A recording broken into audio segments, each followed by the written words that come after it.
Here at Use Your Words Podcast, none of us are knowingly foolish. Okay, Troll. Yeah, we have thousands of years of architecture we can go over. Would you build your house on rock or sand? Knowing Brewer? Sand, because it's cheaper. Of course, sand. And the best part about that is that was not edited to make it sound like he said, of course, Sand. That is the best part about the whole thing. I'm sorry. I'm sitting here laughing just on Aaron's voice. It chimed in so perfect. I hate listening to my voice. We all hate listening to our own voices, It's but so weird. we're so glad that you like listening to our voice. So thank you to another episode of coming to another episode of Use Your Words Podcast. I can not speak English today, apparently, but that is okay. I am joined once again with Josh Brewer and Aaron Johnson. And look, I used his right name that time. I didn't call him Josh Westplate. I didn't even think about that. It's because of the cakes you just ate. Yes, the birthday cakes to celebrate mine and Aaron's birthday. And also because I realized while we were at Quick Trip, I was like, I took my meds today and I haven't eaten anything. That could be very bad. I was like, I need some sugar in me because I was feeling very lightheaded and very dizzy, which means if I didn't eat anything, you guys would have been like, oh, we need sugar fast. And that wouldn't have been fun. Josh, in that point, would have been the one I would have trusted with my life at that point. I would have grabbed the stick and go, Paul. Hey, Paul. I'm poking you. Paul. Sure? Wake up. Your Aaron. poor mother. If she ever has a diabetic thing, you're just going to poke her with a stick as well. Huh? Well, that's what I do with Aaron. Well, yeah, you have to do that with Aaron, especially the day after his birthday when he was having drinks with certain people. Yes. Yes. I think I only had 5 drinks that day. Only 5 drinks. Good. Aaron, I'm going to judge you for that now. Or is that the only 5 you can remember? Is it because I'm a bad Christian? You want to say that again knew without that. your mouth full? Is it because I'm a bad Christian? Well, define bad Christian first off. That's the first thing. Not the one thing. Not the one thing. Wow.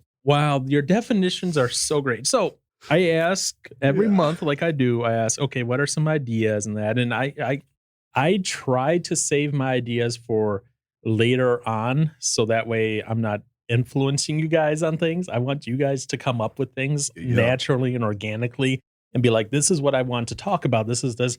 And then if you guys are like, I got nothing, then I go, okay, here's my list of things I have been contemplating on, because I am always contemplating and thinking on things and pondering life's greatest mysteries, such as why is blue such a better color than red? I don't know. I'm just kidding. That was an example. Obviously, blue and red are not better colors than one another. And we have Josh over here playing with something. I have no idea what he's doing. Orange is the best color. I saw an orange and black pickup the other day. Anyway, so I get these ideas from Johnson, and I was impressed this month, sir. You were? Yes. Uh-oh. By some of the ideas you want to cover. And then I was thinking, I wonder if Johnson really knows what can of worms he opened himself up with. I don't. Don't forget. Oh, okay. Oh, yeah. Yeah. I don't. So Johnson sent over a bunch of ideas, and he's like, oh, we can combine some of them, blah, blah, blah, blah. I was like, okay. Mistakes were made. Yes, mistakes were made. So on this one, so Johnson sent over, well, we could talk about judging and judgment and bad Christians. And my first question was, Bad Christians, the podcast, or Bad Christians as in bad Christian? Not the podcast, like not the group, people. as in people. And he's like, as in people. Not the podcast. I was like, okay, good. That makes life easier for everyone involved, because then we're not going against a conglomerate of stuff, because they're their own podcast network. They are a band.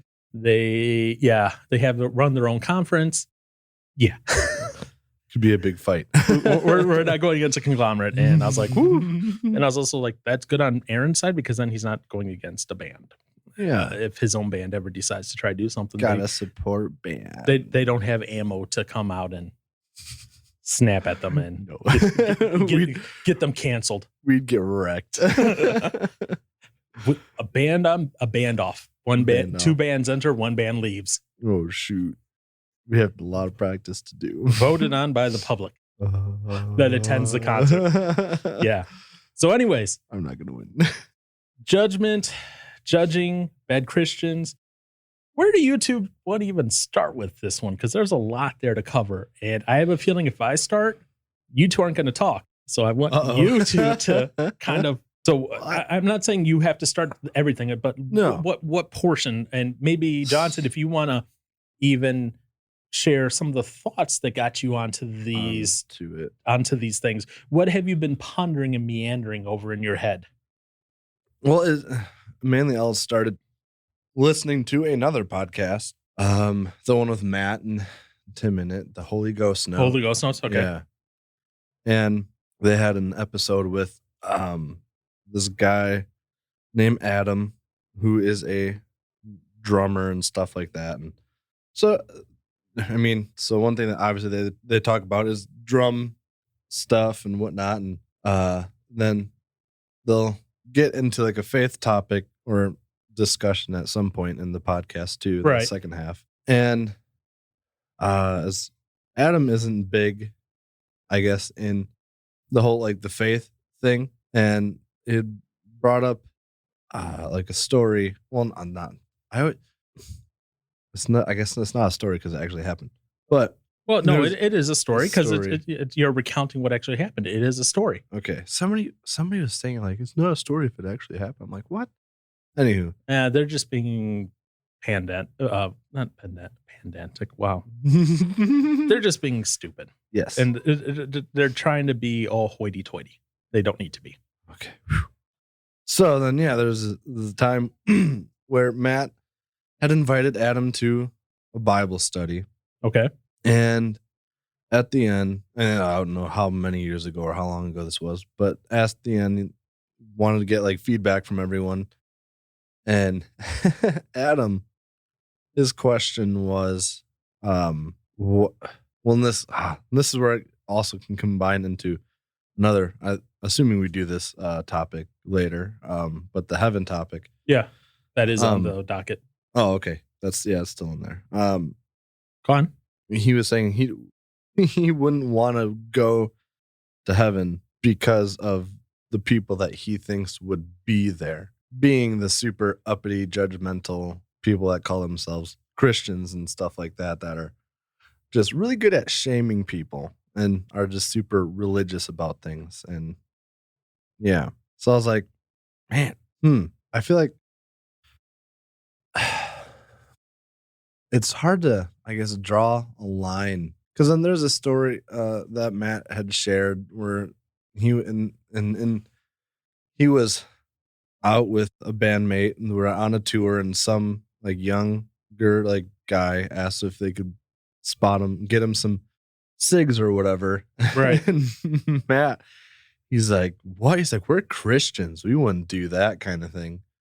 And then just kept walking. And like Matt at the time, Matt, like reflecting back on it, is like, man, that's terrible. And I was like, yeah, to say it like that is definitely probably a very big turnoff and makes Christians look like jerks. Right. But then I'd try to think of like, what do you do in that situation? I guess I wouldn't say you wouldn't do it because you're a Christian, because that's, I don't know. If that's his reason, though, I guess it's good that he said that. Because then the other member, Jake, was like, really? He's like, wow, that whole mentality, like super like judgmental kind of mindset really threw Jake in for like a surprise. He's like, didn't feel like that was okay, which I don't think it is. But then Matt was going on to say about how, well, if he were to redo it now, he said, I would probably have bought him one, got myself a cigarette, and smoked one with him, even though I don't smoke. And I was like, would that have been the right thing to do? I don't know. I guess I've never been in that situation. So if it didn't come through on audio, what happened is while Aaron was talking, being serious, Josh is over here slurping his drink. And now opening up a new one. But he did that one rather. You could just leave the cap off. Yeah, he did that one well. But that's why Aaron had a little break in his voice over my death glare over to Josh as he did that. He went from looking out where I called him out to slurping his drink in revenge. Yeah. So I guess I don't know. It's just got me thinking. Like, makes me be more cautious, like with what I'm looking at when going to church and stuff like that through just the people I interact with. Because I feel like there's been times where in the Christian community, like I've had some people where they've didn't go to a Bible study thing and did something else, and they've kind of almost been come after a little bit. It seems, at least from what it sounded like, in a bit of a harsh way, right? Where it's like, why? That doesn't make sense. Well, I mean, I guess it makes sense, but it's like not a good thing. Right. No, I get what you're saying. So, I don't know, gosh, I just feel like I'm just going to quote a bunch of other people from other podcasts. But going on Jake, he had mentioned that, like, you know, how he said it was like his real, wow, I can't talk.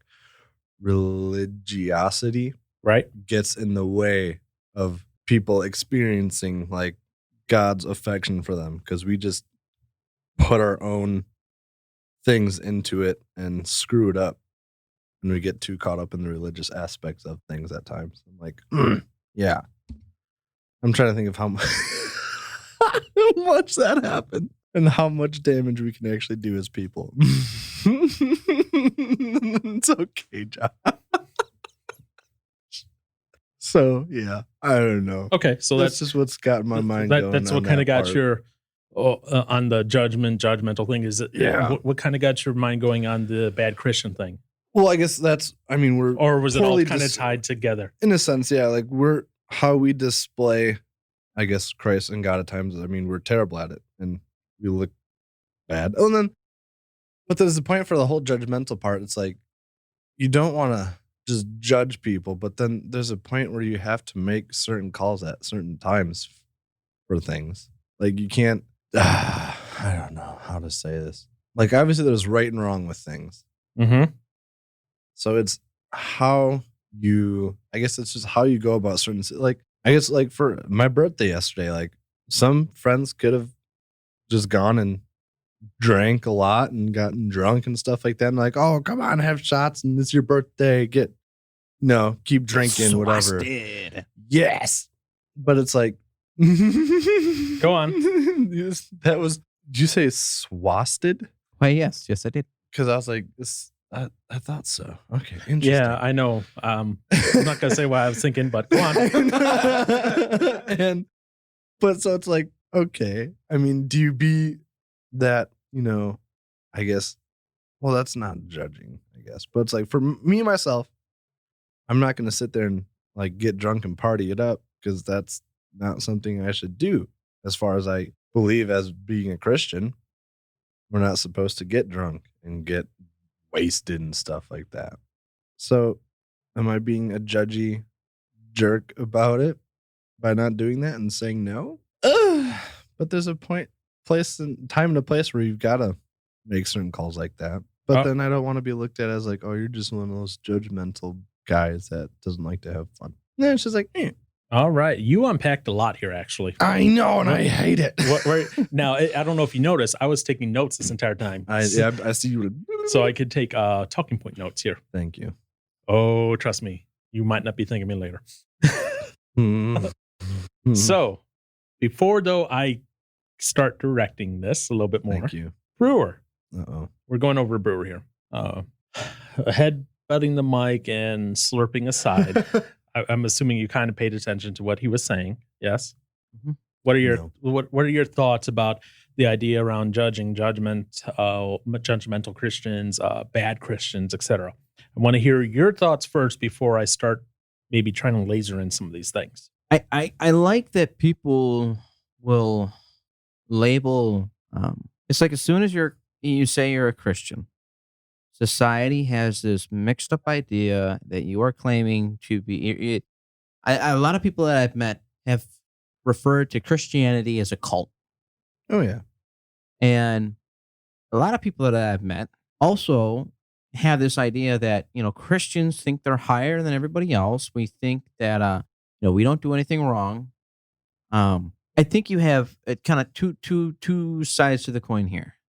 You have people who don't fully understand why real Christians do what they do, believe what they believe. And you have Christians who are a part of it just to be a part of something bigger. Just to be able to go to church and be with people and socialize, or be able to say, oh, I'm a Christian. So you have people who believe that Christians think that they're these people who don't do anything wrong, live these perfect lives. And you have Christians who believe that that's exactly what they need to do. They sit there and it's all about image.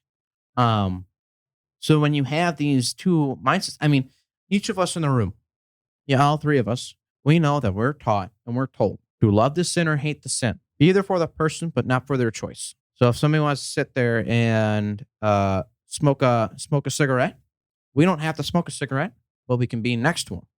Now, one can easily take this off into a tangent and go, well, you're technically smoking, he smokes, and realistically, you're... Anyways, we don't have to partake in an act that we don't agree with, but we also don't have to shun that person down and make them feel like what they're doing is wrong. Because in their eyes, it's right. Their eyes, they can justify puffing on a cigarette. In their eyes, they can justify looking at pornography. In their eyes, they can justify getting drunk. Because they haven't seen things a different way, or they have seen something a different way. They just choose not to believe it or think it's true. So for Christians to sit there and, well, what was it? If someone's not a Christian, Christians aren't supposed to judge them. We're not supposed to hold them accountable, because there's nothing that they are claiming themselves to be for. So therefore, how can we hold them accountable to something if they haven't claimed and publicly proclaimed what they're for? Like, if you sit there and go, I'm an American citizen, and then you're selling secrets to North Korea, well, you're not an American citizen at that point. We should hold you accountable for that. But if you're not claiming to be an American citizen and you're selling secrets to North Korea, then at that point, can we really hold them accountable? Not really. Can we jail for selling secrets? Yeah. But, in a sense, you really can't hold someone accountable because they're not aligning themselves with something. They're not pledging themselves for something. So as Christians, how is it right for us to sit there and judge someone's behavior when they don't even acknowledge the Lord exists? At that point, that's where we are seen as bad Christians. We're seen as people who are judgy, who are hypocritical. But yeah, I think it's more of a mindset, because you have people that are very understanding, of religions, and they understand that people who are part of a religion tend to think of themselves a little higher, but also think of themselves higher because there is a different calling than what most people do and don't see. Mm-hmm. So they understand that these people will see things as being bad for your health or for your mental state, physical state. So, and then you have people who just don't plain care, and it's just like, oh, okay, you tell me I'm doing what's wrong is wrong. I don't care about that. And then you have also people who sit there and take it to the extreme. Oh, you can't tell me what to do. I have freedom of speech. I have freedom of this and this and this. Actually, really, you don't have that freedom. You've been given that freedom. But anyways, a real Christian knows that we're supposed to love the sinner, hate the sin, and we can't judge someone who don't acknowledge Christ to begin with. And we don't have to shun them. We don't. If someone sits there and it's like, I'm going to go to the strip club. You want to come with? Nah, man. It's just not my thing. As Aaron's over here giving a thumbs up, saying, yeah. I'm kidding. I will not do that. So it scares me too much. Regardless. So that's where it's like, do you have to sit there and, like what Aaron was saying is, oh no, I don't smoke, man. That's against I mean, you can say it that way, but you also don't have to be. I think what a lot of people forget is there's a way of saying something that conveys stuff. And I think a lot of people are starting to pull that apart. And I also think that has to do with technology, because technology, we put so much emotion into reading and sending that we can't properly communicate actual emotion over text and instant messaging and stuff like that. Well, to be fair, just trying to convey any sort of emotion is not good is hard over a text-based system. because emotion is Well, a lot of the emotion, like when we're here interacting one-on-one, right? That emotion might be in how I inflect my words, the micro movements on my faces, how I move my eyes. Yeah. Do I raise this eyebrow? Yeah. Do I widen my eyes? Do my pupils change shape or not? does your forehead scrunch? Yeah. And- You know, all these little micro expressions within the main face, how I inflect There's- my voice. 3D dimensional or 4D Right. dimensional. What's my body posture like? Yes. There's 4D dimensional messages coming through versus a 1D. So over text, you're never going to be able to convey Oh, all that. no. The only way you can do that is when you can use a GIF of two guys feeding each other cupcakes So I- from I- Josh's wedding. Can I, and from now on, when I text you, can I tell you exactly what I do with my body and Please don't. reactions and how I'll put in my tone of voice. Do you know how For long every that will word. take you to I know. to type Well, I that? just want you to know how I'm saying it. You know, I don't want you to misunderstand me. From you and Josh, for the most part, I take it as do, and then I try to filter it down to serious. Yeah. But okay. Anyways, regardless, that's off topic there. Joshy boy, anything else? Any other initial thoughts on this? No. Josh is like, no. I mean, it's just any Christian can convey something to someone negative just based on how they bring it to them. Bring the message to them. Yep. So you can judge someone without them even knowing you're judging them. You can judge someone without even intentionally judging them. It's all about how we speak. Like, Mhm. what is So the Lord? unintentional bias is what you're telling me. Well, no. Like I can sit there and, yes, unintentional bias. Yes. So, But I don't want to say someone's biased on something as much as they are neutral on a thought. But the other person can perceive it as being biased. right, and that's Yeah, unintentional. Okay, yeah, it's you're trying to be neutral on the thought, but on whatever you're doing, but how I'm perceiving it might be a completely different way, and some of that might be because of some past interactions I've had with you, or maybe if it's my first time meeting you, going, oh boy, great, a crazy white-haired or blonde-haired, blue-eyed guy. He believes in eugenics. Here we go, and then I'm ready. just put those things in there. So there's different levels on that, but yes, I know what you mean. So, all right, I got initial notes from both of you now. Oh boy. Congrats, and you both actually gave me about the same amount of notes. Sick. This will be interesting. Oh, no. boy. Why do you both go? Oh boy. I honestly, I don't know. That's just become a normal reaction. I know. Yeah. I know, Over that's- the years. But you remember our Wednesday night friend Oh, from yesterday? What? A Wednesday night friend from yesterday. Later. that was fun. Yep. Yeah. I was like, I'm sitting there going, "You're what?" Because the way you said it, just Mm. I think I'm gonna have to make that the name of the episode now. What? Our Wednesday night friend from yesterday. Perfect. I was like, what? Anywho, jeez, wow, that Did that derail you? count on Josh for a derailment of epic proportions. It always works. Okay, judgment. Let's start there because there's a Yes. lot to unravel there. I know. So, and Josh kind of already hit at one of the big points, and I'm glad he did. So that means I didn't have to hit on it. That means I didn't have to be the one to try to go into it and open up that can of worms. Good job, Josh. And it was the thought that as Christians, you don't judge non-Christians. You don't apply your standards to To them. them. Because to Josh's favorite phrase, if you think about it, which you have said recently, Aaron, so you can't roll your eyes. I know. But let's think about it this way. Aaron, yeah. you're friends with Josh still in this fictional world. But Josh, instead of growing up with the parents he did, grew up with atheistic parents. Uh-oh. Chances are, guess what? We're going to have conflicting. Well, you're going to have Views. conflicting views, but the things that you know in this world, Josh, the things that he does now, the go to church, tries not to, he does the churchy things Okay, Yeah. let's put it that way, just to cover all the bases, right? Right. He's in this world where he grew up with atheistic parents. More than likely, guess what? He wasn't going to be doing that. Mm-mm. Because a lot of how you react and respond and your religious views are shaped when you're younger by what your upbringing is. Now, there are exceptions to that. There are exceptions on both sides where people who maybe grew up in the Christian church reject it and then go off on their own way and do their own thing, or people who grew up in a non-Christian church, they get involved with the youth group, or something happens where they are brought into the church and they start going that path.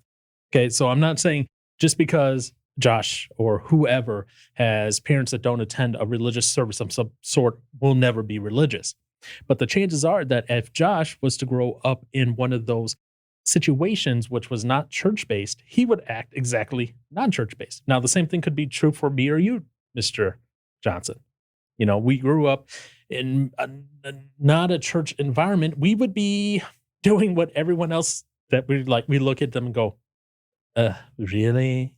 You're doing that? Disgusting.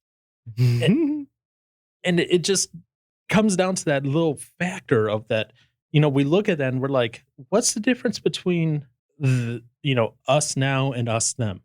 The fact that we grew up in church, and does that make us any different from who we are? Does that make us any less valuable as a person? No. Doesn't matter what has happened, what we have done, what has gone on. Just because of the fact that we walk these different paths doesn't make us different as a value. Okay. Yes, no, maybe so. Okay. No, I agree. Okay. So then going on to the next step then. So if we can agree on that, right? The next thing is, let me ask you this here, both of you actually. How many times have you been convinced by someone getting in your face and telling you how stupid and evil you are? What? I don't know when that's happened. Oh, aren't you privileged? Yeah. Okay, imagine then you're doing something wrong, Mr. Johnson. Well, Okay, let's do this. I don't Imagine know yesterday. when I've done anything wrong. Imagine yesterday. You're enjoying a drink. Yeah. Okay, you're not getting hammered. You're not, What's the fun in that? you're not doing anything stupid. You're Yeah. enjoying a nice birthday Good old drink. beverage. Okay? You're enjoying your Johnny Walker whatever, Blue 100 or whatever, okay? And all of a sudden out of the corner pops someone. I'd be freaked a little bit about that. Okay, but they are very ultra conservative and they get in your face about drinking a drink. What does that do? Do you immediately go, yes, you are right, I should stop drinking? Or do you kind of naturally fight back a little bit and go away, you demon spawn? Yeah. The second of those two options. Yep. Brewer, how about you? Maybe ask this a little more realistically. Maybe you don't want to answer this, but do you respond better when Amy yells at you about you doing something stupid and wrong? Or do you respond better when she goes, hey, Josh, maybe this is dumb? Or maybe this is going to hurt you? Ooh. Point two. Yeah. That's what I thought. Exactly. We don't like it.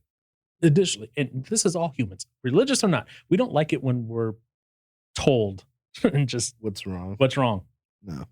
Okay, Mhm. no. What were you gonna say? Go on. No, I have to pull it up. I'll pull it up and Okay. you keep going. Okay, fair enough. So you have people who feel like they need to be judgmental to everyone. Okay.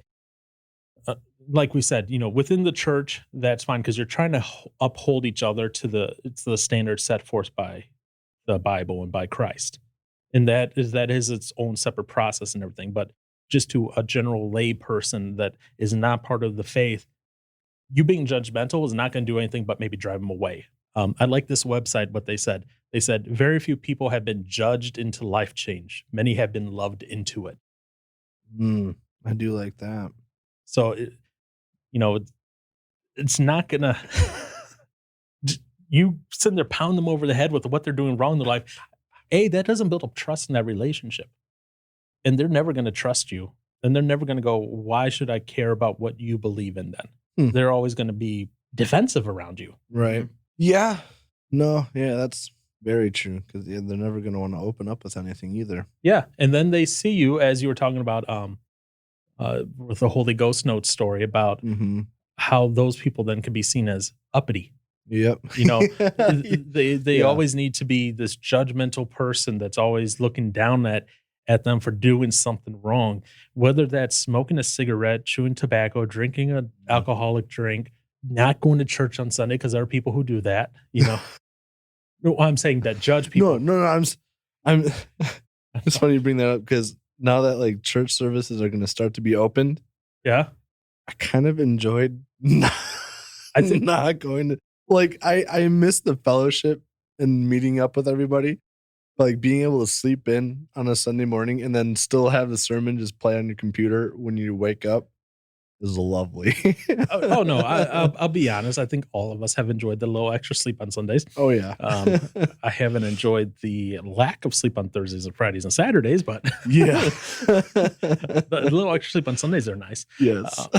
But I mean, you know, if again, you know, like your mother, right? If she came into your room on Sunday morning, is like, you're not dressed yet. Get up and get dressed. You know, you wouldn't be like, yes, mother, I love going to church now. You'd be like, fine. And then you're gonna be in a crabby mood all morning. Yeah.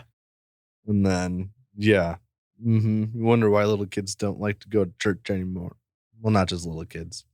People in general. People in general. They feel like they're being judged there. Now, that brings up a whole other conversation then. You know, what happens, you know, when you have a church and let's say you're in a church that doesn't perform gay weddings and that, or is in a very, I guess you could say racist Southern area, you know, where it's like 99.99999% white. Just you look out and you see bleach white rice everywhere, and they're like, oh wait, no, that's people.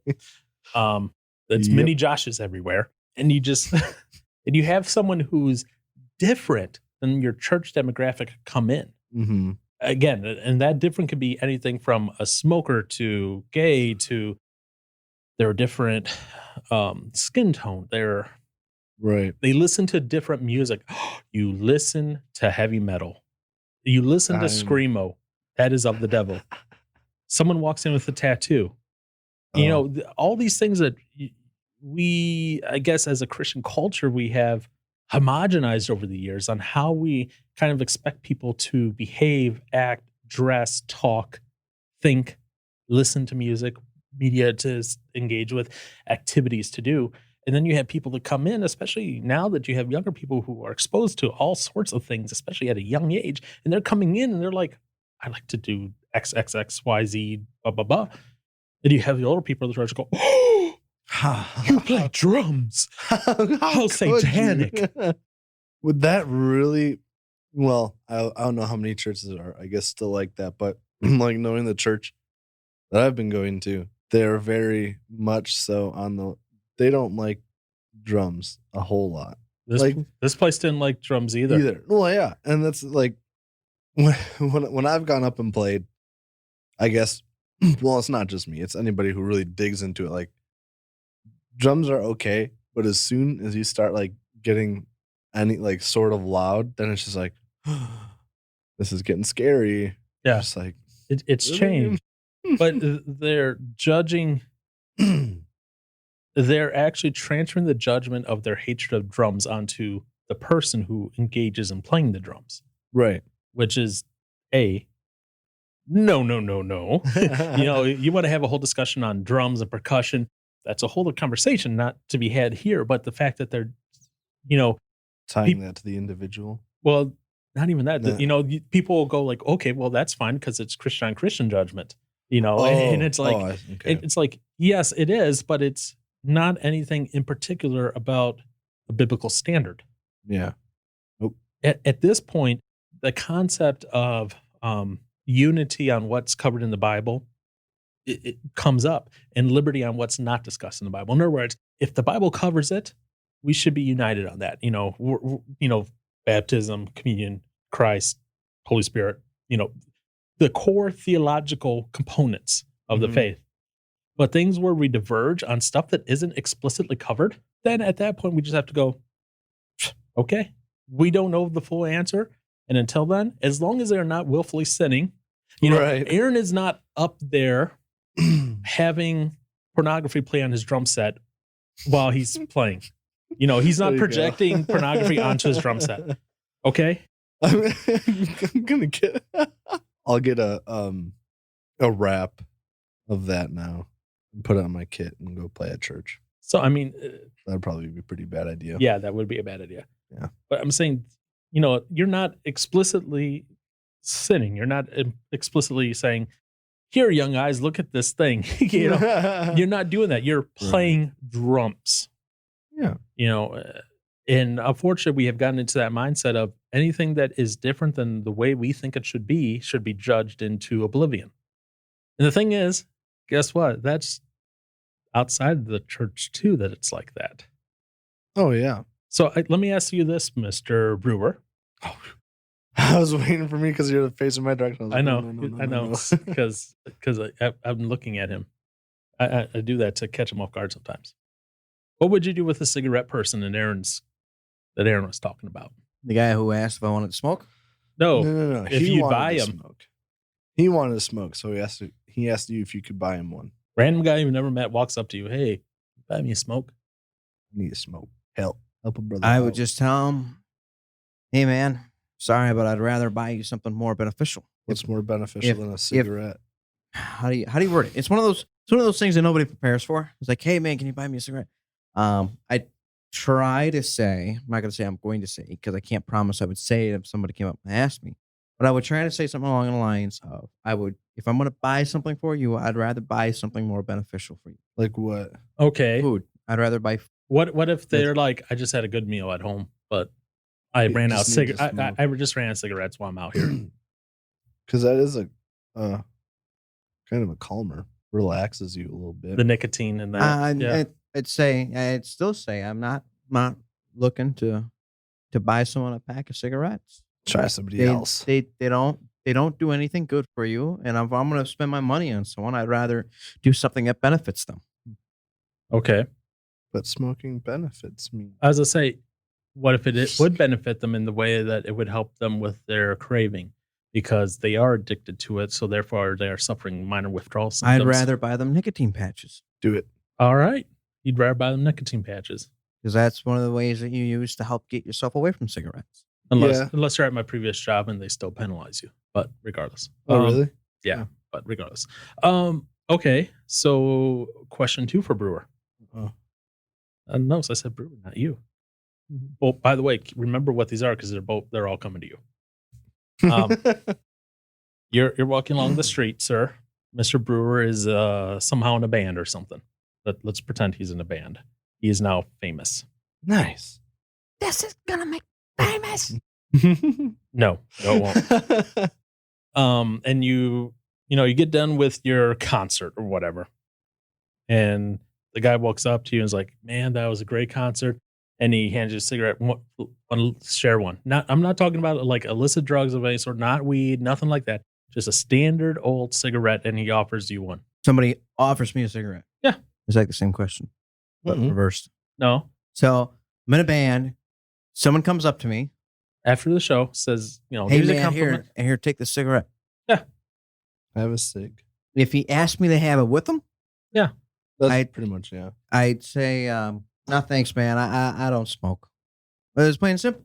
Okay. If Yeah, you can't respect me for something that I don't do, Now, would you then stay there while he enjoys the cigarette, or would you just kind of like meander away? I'm assuming that I probably would be outside the building, walking towards something at that. Not outside the building. Let's say you're just hanging. meandering around outside, just kind of like relaxing after you got done with your set. You're just I like, would continue moving around. I wouldn't stand next to him. okay. No, I think Aaron's judging you right now. by the way. I mean I would stand next to him, but I wouldn't like. I don't know. It's like it has to. The variables here too. It's like, are you just standing outside waiting for someone? You're just kind of like trying to relax a little bit after your set that you just got done with. You're all kind of jazzed up, and the guy, jazzed up. yeah, and the guy's like complimenting you on your set, and he's a fan, Well, if obviously. he's constantly talking to me, see, these are variables, Paul, that we need to put at the beginning. He needs the whole If he says, situation "Hey, man, you want to smoke?" Like, nah, man, that's good. I'm good. Thank you, though. I don't smoke. He's like, well, let me tell you, you did a good job tonight. And I was like, oh, okay. Then I would sit there and talk. Okay. I would sit there and talk to him. Right. I wouldn't not talk to him because he's smoking. Brewer obviously doesn't get out much because he doesn't know how conversations start. I have coworkers that will go outside the building and smoke. And if I'm out there and they want to talk, they just random question. Mm-hmm. They'll just pop, just a chat while they're smoking. And I've stood up there and talked with them. So he will take the smoke. Yeah. Just kidding. Only if Aaron's lips touch it first. All right. Just like that cupcake. And those fingers on the cupcake. What I'm doing now? I'm keeping my fingers to myself. Hands to yourselves. Again. How many times do I have to say it? Amy Eats the beard. Yeah. I wish anyone could see me shaking my head right now because It's wow. at that level. Anyway, so both of those questions over to you, Mr. Johnson. Me? Okay. Well, as far as buying someone a cigarette, it's weird. Part of me would be like, yeah, sure. But then the other part of me is like, well, why? I mean, you just need money for them, then I'll give you money for them. But if you want me to get them for you because you can't get them, like legally, then I wouldn't really want to get them to you. Mm-hmm. Then you can get them whatever other way you get them. Right. So yeah, I guess if the case is he can't legally purchase them for himself, then it'd be like, Let's say legally they can. legally they can. Yeah, and they just need money for it. Yeah, like Then yeah, like I'd buy it. something happened and they lost a wallet or something. Yeah, then yeah, I'd give them it back. But well, and then it's kind of I guess I don't know, because for any of you that don't know this, I mean I enjoy cigars every now and then. This year's definitely been an increase in smoking cigars for me. Look at Josh shaking his head over there, already disappointed in me. Hey, you're coming supposedly Wednesday night, so shut up. I don't have to smoke. You're gonna be secondhand smoking. I'll wear a mask that takes out the smoke. Okay, all right, I'll be waiting. And then I'll hold my breath when I take a drink. Anyways, go on. So, I mean, I'm definitely not somebody that's like, no, oh, I wouldn't get you a smoke because that's bad for you. Well, granted, smoking cigars is quite a bit different than smoking cigarettes for the most part. I mean, I don't inhale cigar smoke because I was always told you're not supposed to. But yeah, I'd buy them, whatever. And if you wanted to hang out with me and have some smokes, probably do it. For the second question, I guess I might take it. I don't know. It depends on what mood I'm in at the moment. Or, because I mean, I've had a cigarette before. Well, not a whole, I've puffed a friend's cigarette before. And I don't know. It wasn't awful, but it wasn't a cigar. So, at that point, I'd be like, well, if I had a cigar with me, I was like, well, thank you, but I'll just smoke my stogie. But then you have to have the time for that. You have to know if you have time to smoke one. So would I? Maybe not. I don't know. I'm not against that. But it kind of makes me think of the time when I went to an August Burns Red show. And I got there early, as always. And I was walking, and I saw their tour bus. And there's a guy sitting outside the tour bus smoking. And I went up to him, kind of nervous, because I was like, I don't want to like approach their bus and then have him be like, what the heck are you doing? Because I didn't know all the details that were going on for the day. So I want to ask him if he had any idea of what was going on. So I went to go talk to him. And guess who it was? It was Adam, the guy from in the podcast. Well, the guest in the podcast. Oh, you were the uppity person, judgmental person, weren't you? No, no. I wouldn't Put out that death stick, yeah, Adam. what the heck are you doing, Adam? That's killing you. Anyway, no. So I went to go up and talk to him, and he didn't really know what was going on either, as far as like stuff for the fans. But it was a fun time. He's a really cool guy to talk to. But yeah, the one funny thing, well, I guess not really funny. I don't know. But once I found out who he was, I was like, shoot. I was like, this could open up so many other questions I could have for you. He's like, well, you got the life of this cigarette. I was like, dang, that's not going to last that long. So, but yeah, I don't know. I wouldn't be against having a cigarette if someone offered me one after a show just to relax, hang out. But at the same time, probably would lean on the more side of not, mainly because I've just always been a cigar guy. I like cigars. Okay, but do you necessarily have to take the cigarette in order to? You can politely decline the cigarette and just be like, whatever. Like Josh was saying, he would do. I don't choose to smoke that normally. So, there's that. I choose not to smoke either of those, but I remember one time you said you might do a cigar. That's still a might. That's still a might. I haven't fully said it will never happen. Right. But there's no time limit on that. There was a time limit on the motorcycle. There was no time limit on that one. So I don't know. And because, I'm trying to think of why. I don't know what it's like to be in the band and go on tours and stuff and meander around. I hope I do someday. Well, I just meander around after anything. Right. Because after you finish that job interview. After I finish a job interview, I want to go home and do nothing. I don't know. Because I always get hesitant about when I'm at a show early and I see a band member from one of the bands out walking around. Yeah. Yes, I want to say hi and go talk to them, but then do they ever get really annoyed with that? So then I don't want to do it. But I was like, if I was in their position, I'd be like, yeah, sure. But then yet again, I'd never gotten that, and then I probably don't get it nowhere near as much as I do. You are way overthinking this, sir. I know. That's what I'm good for.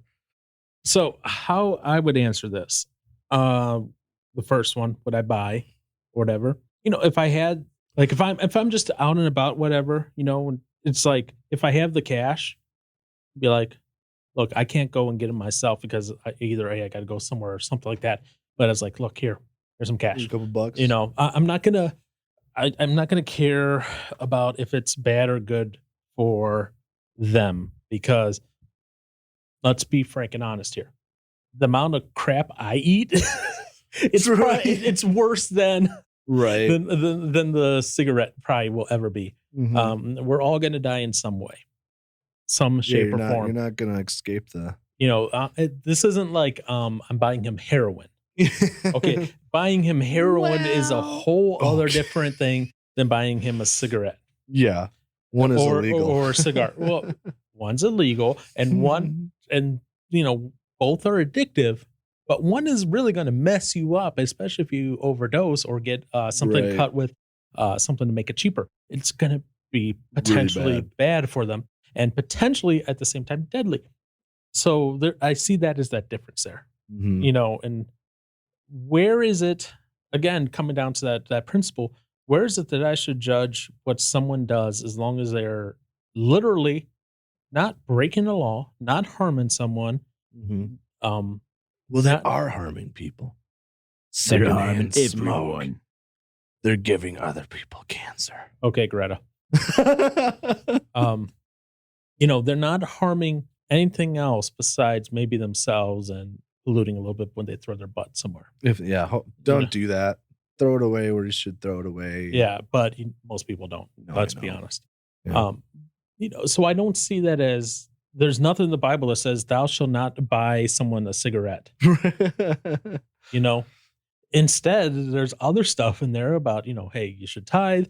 You should put God first. You should put, love your neighbor as yourself. You should, if I look at it this way, I'm like, if I wanted something, would I go buy it?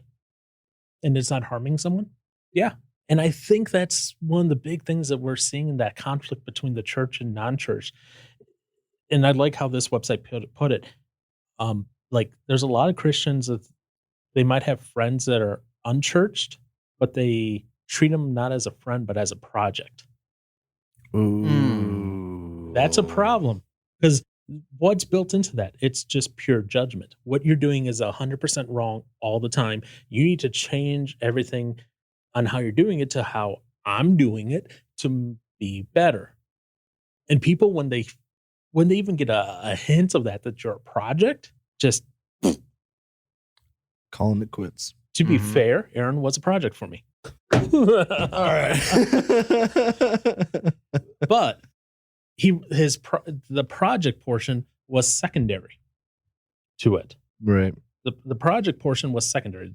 Like I said, you could be a homeless whatever living over a bridge. You call for help, and I'd say, okay. What's up? You could be high on heroin and meth and, currently hooked up to the machine and call and say, yeah, I want to do something different or just need somewhere to stay or whatever. I'd be like, okay. Yes, there was part of that where I was, especially with you at the time when you were younger, trying to at least guide you on some path. Mm-hmm. But it wasn't, I'm only going to guide him on the path. And if he doesn't ever, then cut him out. There wasn't any of that. Mm-hmm. Whereas what you're finding with a lot of people who kind of make people their projects, it's you either, as the project, make progress or you're gone. Right. Then you're not worth putting up with anymore. Yeah. That's not how relationships are. No. Relationships are built on trust over time. They're built on intimacy. They're built on sharing shared experiences and conversations, whether you agree with them or not, And so that's why, I would be like, hey, look, I have the cash. Here, go grab some, enjoy, have fun. It's not my thing, but hey, cool. Right. It's not going to hurt or kill any of us faster. Who knows? We could be hit by a meteor tomorrow. So that's where I would do that. I wouldn't be like, I'd rather buy you patches. No. Josh can have it. I love Josh's reaction. He's like, everyone's judging me. So there's that. Judgmental Christians. Now the second one, if someone offered me one, like whatever, I'd be like, you know what? It's not my thing, but if you want to chat, hey, I'll stay here. Yeah. I'm not a fan of the secondhand smoke, but I will be willing to step into that to have that conversation. Right. And I think as Christians, maybe we need to look at some things here on where we don't need people to step into our playing field, and maybe we need to step into their playing field. Maybe we, instead of saying, you need to come to the church to find God, to get better, to make friends, to blah, blah, blah, blah, blah, blah, blah. Maybe we need to find a way to go to them. I look at companies such as Triple X Church. They went to the people they were trying to serve. They went to porn conventions and set up booths there. Wow. They had their wives with them and all that, and there was a lot of accountability, but they went there because they were trying to build relationships with people in the porn industry and be like, hey, let's partner up and say how bad this is. And they actually ended up partnering with a porn star, and they made a video together about the dangers of porn, especially for young kids. Wow. So a famous porn star teamed up with them, even though he didn't share their same beliefs about Christianity and everything, but he believed that porn for kids was bad. So he's like, let's make a video together, a PSA video. And they did it with like puppets, and it was a little awkward at times, but there was nothing like, everything was like appropriate for like 10 years plus, nothing inappropriate in the video. You wouldn't want to show it to like a 3-year-old. They wouldn't understand anything other than puppet. Right. I guess I'll try and show my nephews. Or not. Kidding. Leave that to their mother and father. Yeah, I will. Unless their mother and father outsource the talk to you, and then. Oh, that would be awkward. Oh, no. So, maybe the thing is, here's the thing. When we kind of isolate ourselves in the walls of the church and say, you must come here to be accepted, it puts everyone at that judgmental level. But when we do stuff like We go to where they are. We go to the homeless shelters. We go to the homeless or the food pantries, the the soup kitchens, the sex shows, the don't recommend going that unless you have a heavy accountability. Right. But you go to those areas where the quote unquote sinners are. Mm-hmm. At that point, you're not hopefully. Now there are people who are going to go there and just like protest and hold up signs and say, "You are all going to hell." Again, that doesn't help. Going back to that whole concept of what motivates people more, judgment or love. Someone holding up a sign of "You are going to hell" is not going to motivate someone, but someone holding up a sign saying, "Hey, you are loved as a human," is going to reinforce that, at least for them. Right. And they're not going to immediately shut off that person. But by going to those places, interacting with the people where they are, not forcing them to come find us, but us finding them. What does that remind you of? Jesus. Yeah, it Yeah. does. Because he didn't wait for us to come. God didn't wait for us to come to the temple to find him. He was out searching. During the time of the Old Testament, and that intertestamental time between the Old and New, there was that sort of thing where the high priest could go in and, they had the thing tied around them. So in case they died inside the Holy of Holies, they could be pulled out. At that point, That's intense. we had to go to them. But then Christ came and said, essentially, not anymore. That's not happening. And he came to us, crazy, sinful people. And he hung out with the crazy, sinful people, the tax collectors, and one of the most hated groups of people at the time. Mhm. He hung out with Mary, the not exactly faithful woman. He was the ancient triple X church. He went to the sex workers. He went to the tax collectors. And maybe instead of us saying, well, we have to follow all these rules, we have to dress up to come to church. We have, which thankfully that hasn't been a thing for me in a while, thankfully, because I hate wearing dress clothes. But we have to sing this type of music. We have to have this type of instrumentation. We have to do these rituals, these sacraments, if you're in the Catholic Church, these X, whatever that is, right? To be a quote unquote good Christian, because you're following the rules. You never swear, you never drink, you never smoke, you never have extramarital sex, you never do X, Y, Z, whatever it is. You do all that and you're a good Christian, but you step outside the rules once and all of a sudden, no, you need to be excommunicated out. And we wonder why the world deems us as judgmental when that sort of crap Happens. not only happens, seems to be the norm. True. It'd be one thing if it was something that happened once in a while. If you heard in the news about this church over here that said, pastor screwed up once, once they cursed one time, the pastor's now excommunicated and they're forever banned. That'd be one thing if we heard that once in a while. Okay. But now what you're seeing is you're not seeing it on the news where it's like an excommunication, but you're seeing where people kind of like turn their backs on others in the church and say, no, I don't want to deal with you because you screwed up somehow. And we expect then people from outside the church to be able to feel like they're welcome coming in. Not entirely. When we're not even welcoming to each other who, quote unquote, have it together and are Christians and therefore should be more forgiving to one another. And then you expect someone who has no idea how to behave in a church, how to act in a church, how to dress in a church, how to do whatever, and each church is different on how they do things. And you have all that happen and they come in and all of a sudden you want them to feel comfortable. Right. You want the person who is a prostitute to come in and feel comfortable around all these people who are like this.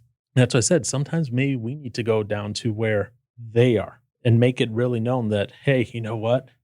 We're just as screwed up, as sinful, as messed up as the rest of you. And we have no right to say that we're any better than you or you're any worse than us. Because honestly, that's what it is. And don't make people projects. Love them for what they are. Whether you agree with them politically, scientifically, whatever, where you agree with their taste of music, their mode of transportation, the alcohol that they like, if they smoke or if they don't smoke, if you agree with how they raise their dogs, if you agree with the movies they watch, if you agree with the websites they visit, be they, as long as they're legal, let's keep it at that. Everything's legal. Everything on board here is legal, Right. Whether or not you agree with any one of those things does not matter in the full context of things and should not hamper your ability to have a relationship with someone. And that's why we see so many people feel like Christians are judgmental, because of the fact that, holy crap, someone does something one time that is outside the realm of the expectations of how Aaron expects people to act. And all of a sudden, they feel like they've been written off because they messed up one stupid time.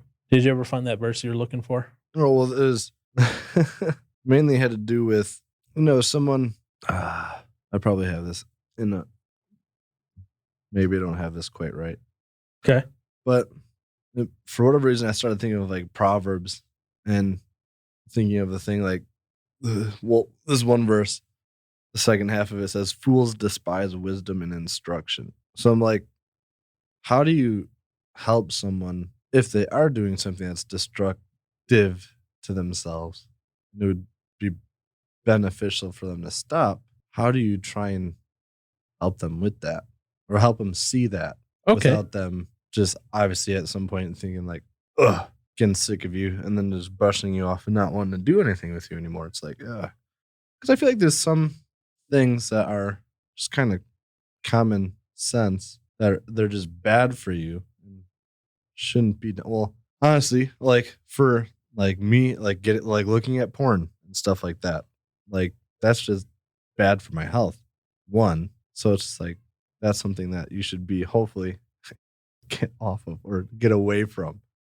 Which thankfully we have our lovely ever accountable thing, which is done. Which, by the way, now you'll be amount. receiving screenshots from my development machine now too. Yeah, but anyways, go on. Okay, so but no, I mean, yeah, like there's some things, and I guess I don't know. It's not. Well, like I said, that's because it's not illegal for that, is it? Well, as long as you're not like looking at child porn. Well, yes, no, That's what I said. Keeping it all above board legal stuff. Yeah. And in the United States, there is nowhere that I know of where it is illegal to look at porn in your own home. In public, yes, that'd be an issue. Yeah, that's a problem. That's a whole other question at that point. But if you're in your own home, not looking at anything illegal like child porn, as far as I'm aware, there's nowhere in the U.S. where that's right off the laws. And I guess going into a much lighter topic, it can even go as far as just like food habits and stuff like that. Yeah.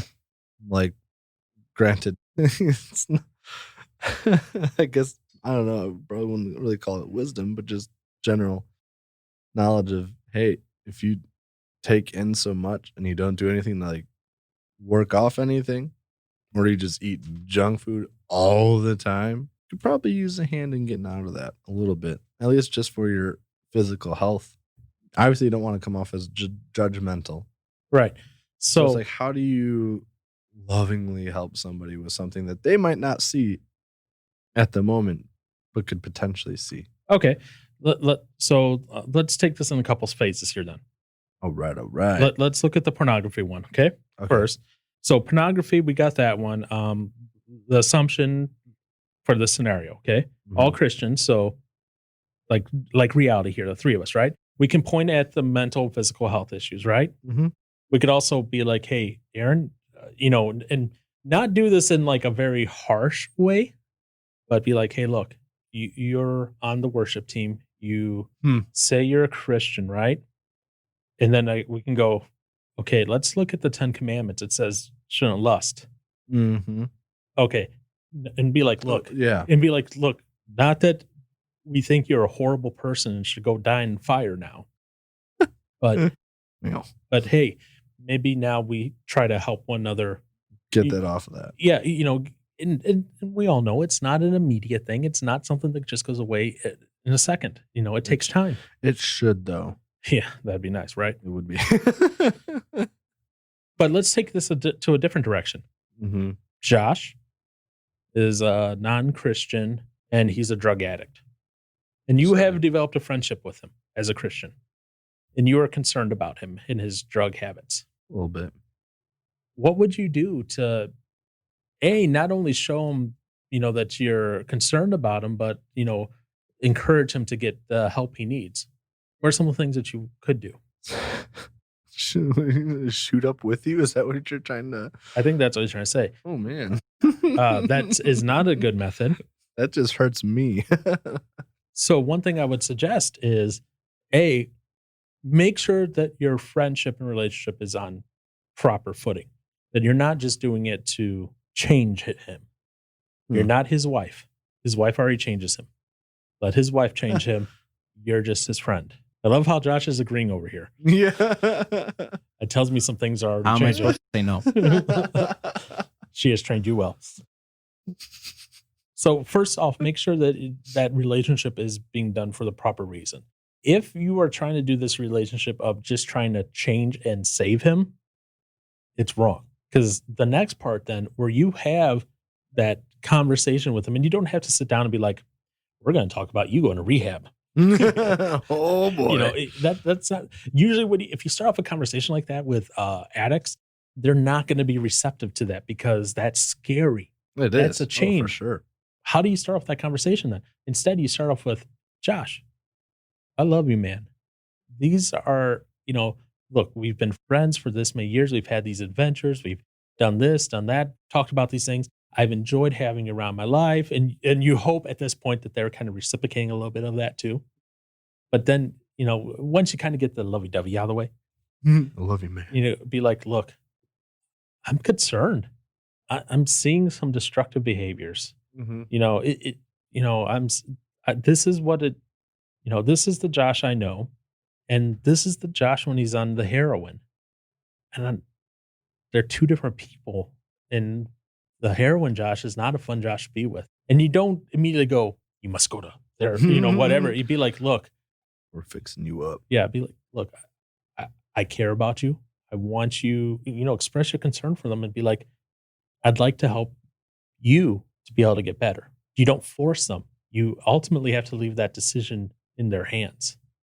Because if you force them, they are going to resist. But if you leave them in that decision ultimately in their hands and you let them decide whether they do or do not want to do that, you hope they make the right decision. But that's not always going to be the case. No. And the thing is that you have to remember is when you have those conversations, you tell the person, look, whether you decide to, seek help or not, doesn't mean I'm going to just discard you at the side of the road. I'm not going to buy you your heroin. I'm not going to, if you go, I need money for food, you're like, maybe you'll buy the food and drop it off, not give them the money because that might turn into heroin. That might turn into heroin. But you do that sort of stuff. You're showing that you still care. You're still making sure that they're being cared for, that they can still eat. You're just not giving them the opportunity to be able to turn that cash into the heroin, And so I think that's kind of what, it's maybe my interpretation of how that works is, it's the fool just kind of rejects everything. They're rejecting all instruction because they want to go along their way, but the wise will accept instruction. And then maybe it's not always instruction. Maybe it's gentle prodding and nudging. Mm-hmm. In the case of Josh, or in the case of, you and the porn, it's the instruction of, hey, this is what the Bible says. You say that you want to live this way. You're not going to be perfect, but let's get steps in place to go that route. Right. Now, obviously, you both, in both these scenarios, have choices on how you're going to respond to it. If you're going to respond in a way that is positive or if you're going to respond in a way that is purely negative. And ultimately, those decisions come up to you. Because I have a choice. But it is the other person's responsibility to do it in love with no judgment.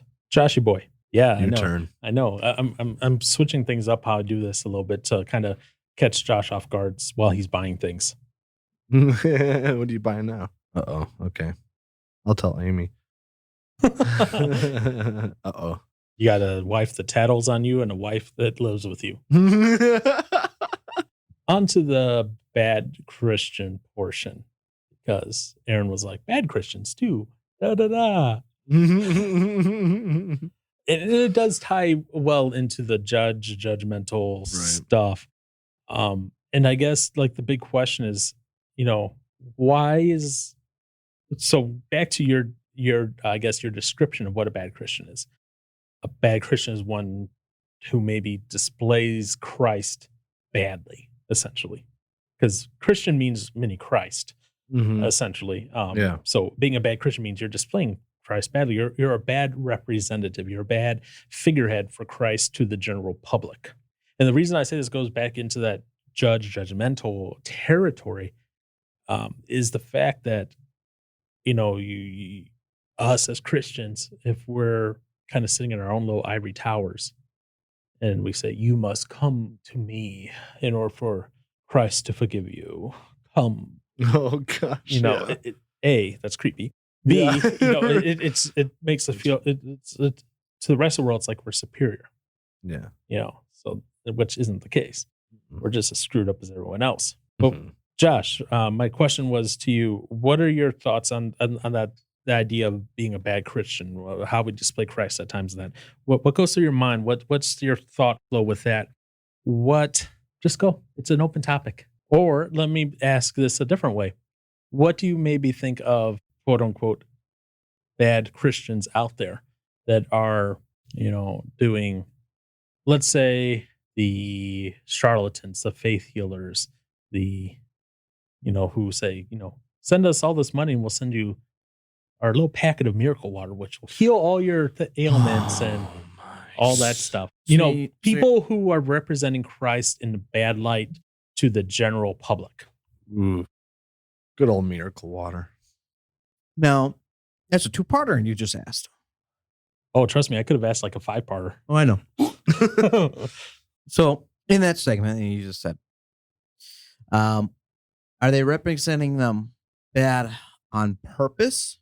Are they representing them bad unknowingly? Are they representing them bad to abuse it? Got 3 questions there. So technically, we're all bad Christians because we all sin, and those of us that proclaim us as being if you don't tell people around you that you're a Christian, are you a Christian? If you're not making sure that people are identifying you as Christ-like motives, Christ-like actions, Christ-like thoughts, Christ-like love. If you're not trying to make sure that people Okay, so that first question you asked, if you don't tell people around you that you're a Christian, are you a Christian? Yes, and that's where I stumbled on my words. Okay, Because that's why I want to give you a chance to restate that. If you're not allowing your exposure, if you allow yourself to be exposed to God's word, the fellowship, worship, other Christians around you, that exposure of Christ will start breeding Christ-like actions, thoughts, emotions through you, and that will come out. That's what I meant. If you are not, if your body language, if your love for Christ is now, granted, people can go through dry times and they can lose that, and they can go through rough patches in their life, and technically, like I was saying, all Christians are bad Christians because at some point or another, somebody has identified us as somebody who sees ourselves aligning with something greater, more powerful, and we have a way of life that we choose to live to honor that. Okay. So at some point, somebody has identified us as that and has seen us done something that we have spoken out against, or they've heard us do something that we have spoken out against. And at that point, technically in that time, we are not representing Christ the way Christ wanted us to represent him. He doesn't necessarily want us to be sitting there speaking and glorifying his name, and then we choose to go and get drunk. And he doesn't want that. But do we stumble? Yes. Mm-hmm. So in a sense, we are all bad Christians because we all stumble, regardless if it is something that we intentionally do it or if it's something that technically everything's intentional. But by intentional, and what I'm saying now is there's a difference between walking to temptation and temptation coming to your doorstep and you not having the proper safeguards in place that allow you to fall back away from temptation and opening your door and just temptation coming in. So that's what I meant by that.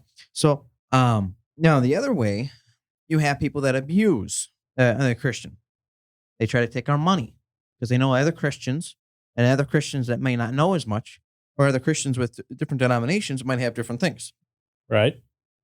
Like the whole holy water thing. Some people believe that holy water is something that is still true to this day. And some people don't ever believe it. So you have people that believe that, okay?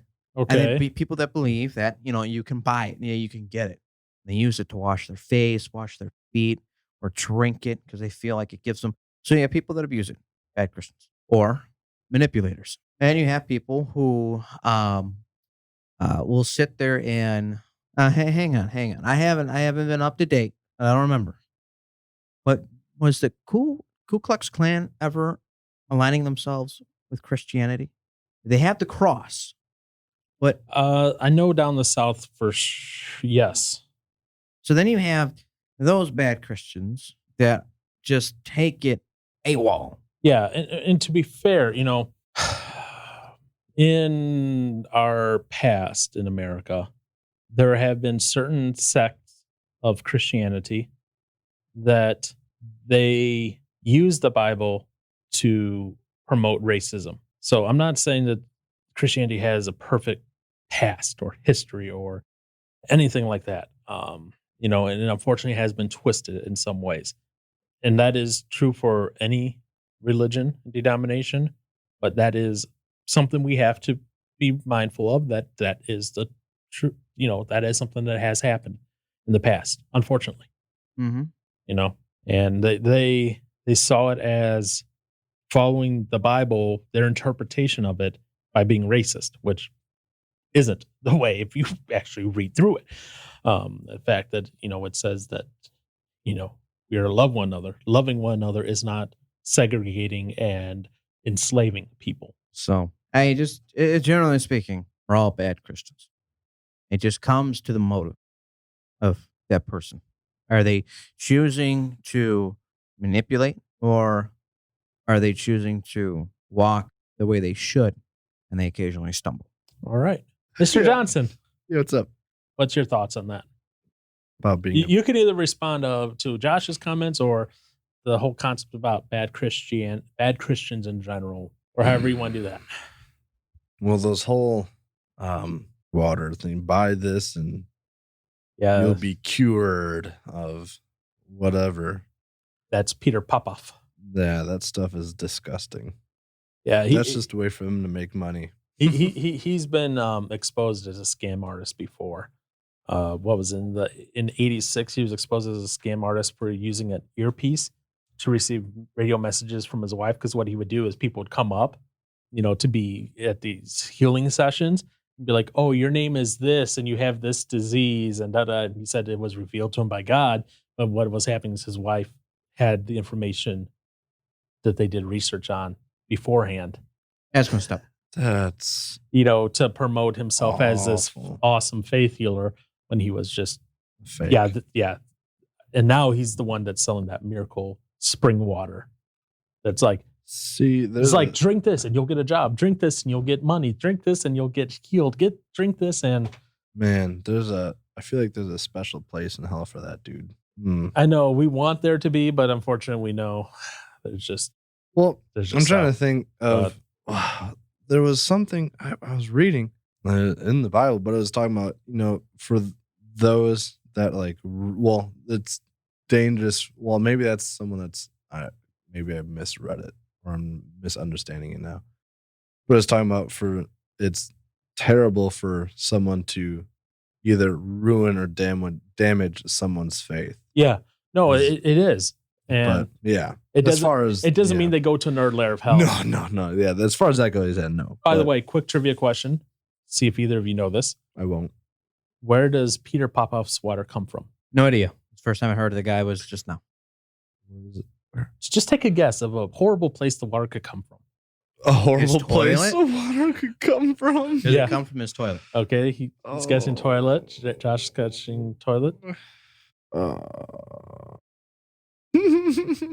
Careful what you guess. I'll put it this way: His tears. his tears. So he claims that those who drink this water are protected from the effects and any detrimental things in this water because the water comes from a spring near Chernobyl. I was gonna say Colorado Springs, but No, Chernobyl. Cher- What yeah. Chernobyl? Chernobyl, Russia. Yeah, what Boom. happened there? Big nuclear explosion. It's nuclear. The radiated water water. is potentially radiated. so let's It's one way to kill people. Sick. So he claims it's special water that's protected from the nuclear radiation. Where do people get these ideas? Like, does he think he's like legit in his own mind? Probably not. He's just doing it for money. But Okay, here's I the thing. hope so. He's going on TV saying that he's a televangelist. He's a Christian. He's here to do God's work. But he's just looking for a way to make himself some bucks. Yeah. Yeah, that is pretty infuriating. Yeah, that word. Infuriating. Yeah. Yep. There's so many different.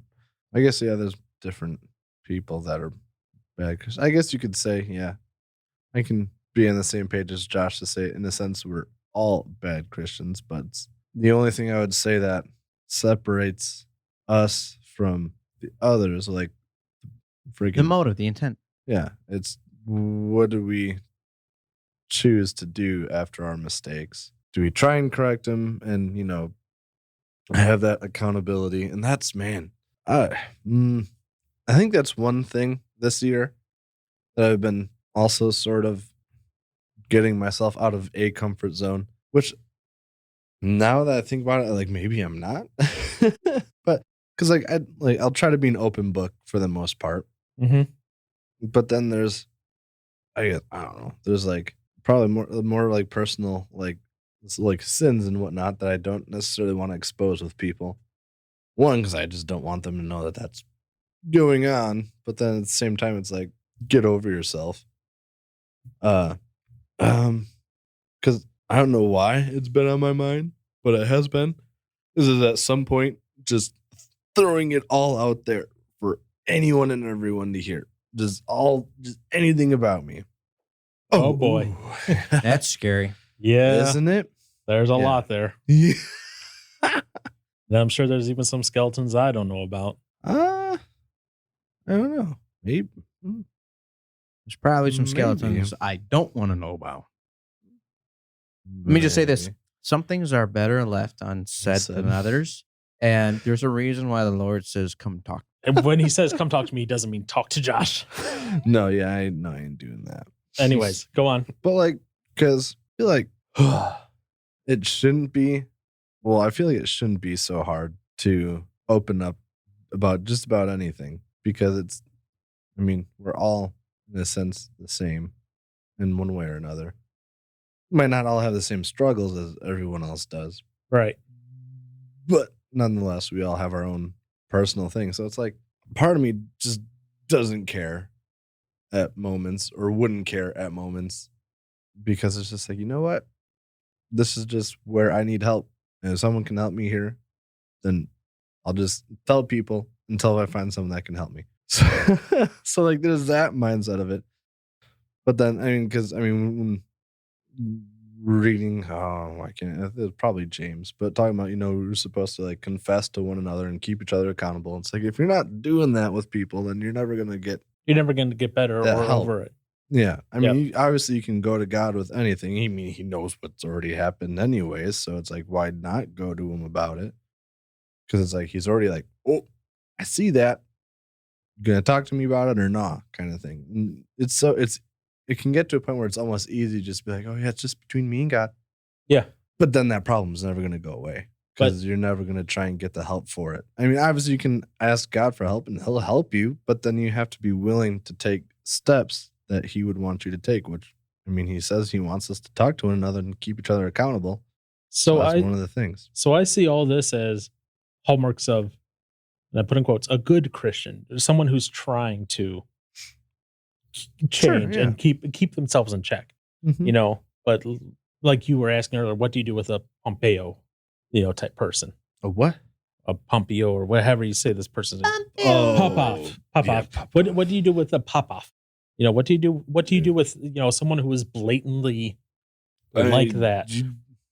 And I think that, that's where, and this sounds horrible, I would say someone who is that false of a teacher, you almost have to go that, and this sounds horrible, that divisive route where you have to literally say, no, they are wrong. They are horrible.